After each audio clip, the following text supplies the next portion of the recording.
Zachary asks, what's the hardest choice you made when building LMG slash float plane that you can tell us about? Hardest choice. Jeez. I can think of like a lot of very big choices. Hardest choice. I mean, I think probably one of the hardest choices that I ever made was buying this building. That's what I expected it was going to be, was the first building. That was such a leap. I as far as I could tell, I was going into debt for 10 years. Yeah. I literally remember that conversation. Spoiler alert, we crushed it in like 1.5. Thanks, guys. But yeah, I remember sitting down and having a conversation where you were like, I know we need this to grow, but like, I don't know about being under debt for a decade over a building. Yeah. Yeah, it worked out. Yeah, I was okay. What about you? Oh, wow. I'm going with taking a job at a company that probably has no future whatsoever, but you feel free and let me know if it's a different one. Yeah, no, that was it. I was doing really well in school. I had recruiters on me already. Yeah. Taking this job was undercutting the amount that the recruiters wanted to pay me. And it was like way less stable, and by a lot as well. Yeah, we know. But it seemed so much more interesting, and it was, and I'm very happy that I did it. But like I'm glad too. And honestly, I don't know if I can say it was that hard. I think like telling my parents was harder than actually making the choice. Oh, I remember your parents' level of impress being extremely low. Now it's very high. They're both super stoked. Luke's parents and we're good. Yeah. But like, I can't even say it on the show, but I still remember what my dad said. You probably remember what my dad said. Why don't you just say it on the show? I'd have to bleep it. Okay, I'll try and time it. I'm still gonna say it short. I'm just gonna say the letter. Sure. Just in case. After like a little bit of silence, being like, okay, just don't F it up. It's like, all right. Your dad's so supportive. Yeah. He's great. Yeah. I mean, for both of them, like at that point in time, they were helping me quite a bit financially. Yep. And like I was close to finishing school, but I was leaving, and they had helped me financially for like a while at this point. So I was effectively throwing away a pretty significant amount of their investment and calling them on the phone to be like, yeah, I'm gonna YOLO this YouTube thing, dude. So the fact that they weren't like more negative about it was really cool. And then very quickly, like once they I guess understood more about it, because for a long time it was just like this thing I did to help fund my schooling. Yeah. And now they're like, oh wait, what? Once it started becoming more of a thing, they were very quickly on board. Like my mom was full on board when we were still in the house. Right. So like they were. I mean, by then we like were hiring more people, and we like actually had recurring revenue and stuff. Okay, so no, that's not fair.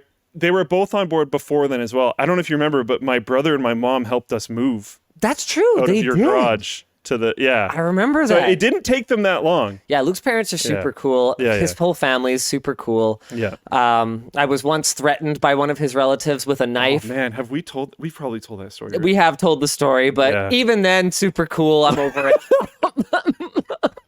There's a significant amount of land between those two people. Like, now. man, I don't remember the words you said because it's just kind of not the way my memory works. But I still remember the tone of your voice when you.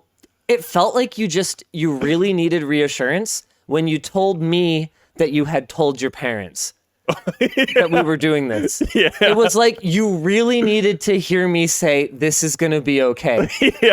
And at that time, I didn't really know the answer because we hadn't locked down the ownership of the LTT channel from NCIX yet. Yeah.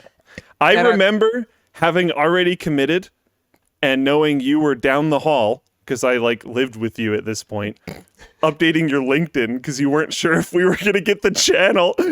I'm like, this is bad.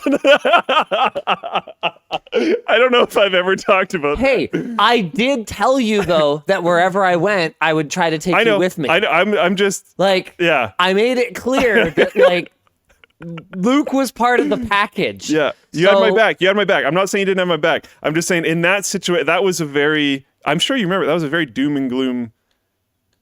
Because I mean, I don't think either of us were that convinced we were going to get the channel. Well, we certainly weren't sure. Yeah. There was some drama around me trying to poach another NCIX employee that almost submarined the whole deal. Yeah. Submarine? Torpedoed. Jeez. Son of a submariner. Some of you will get it. Yeah. So I was actually creating this LinkedIn profile. Look at this picture. It was the only somewhat professional looking picture of me that existed. And the only reason it looked professional is because the cheesy slogan t-shirt that I'm wearing was cropped out. I mean, I literally put my high school on here because what am I going to say? That I flunked out of UBC? You know what's great?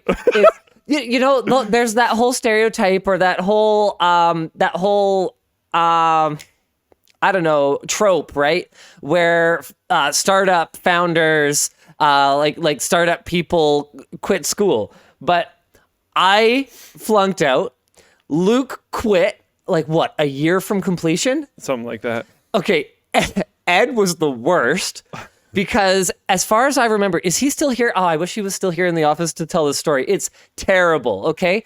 Ed was like 1/2 of a semester from completion. He actually started working for us on like a school endorsed like a work study like program, like for credits. And then he literally, as far as I can tell, just never went back and stopped replying to emails. Why did you people have so much faith in me? I don't know, dude. Did I look like I knew what I was doing?